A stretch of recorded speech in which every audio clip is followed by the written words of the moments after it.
amigos de YouTube.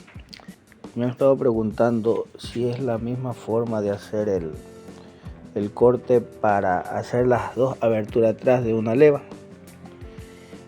Aquí le voy a explicar. Esta es una leva normal, pero en realidad es con dos aberturas atrás. En ese caso ya no se deja el ensanche aquí para la abertura. Si fuera de una abertura se dejaría aquí. Si es de dos aberturas, entonces haríamos entre la parte de atrás y el costadillo. Aquí en el costadillo se deja, yo dejo 3 centímetros más porque el ensanche es de 2 centímetros, entonces serían 5 aquí, porque la costura viene por aquí.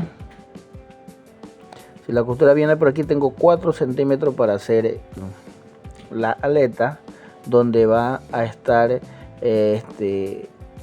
inmiscuido el costadillo y el lado de atrás. Entonces es aquí, para el corte es aquí donde debes de dejar el saco, es así, es aquí donde debes de dejar el ensanche para poder hacer la abertura atrás.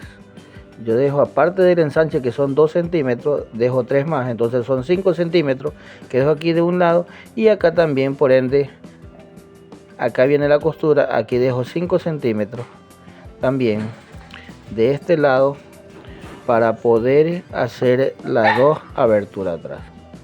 Así que espero que le haya servido este mini tutorial para poder hacer el saco con dos aberturas atrás.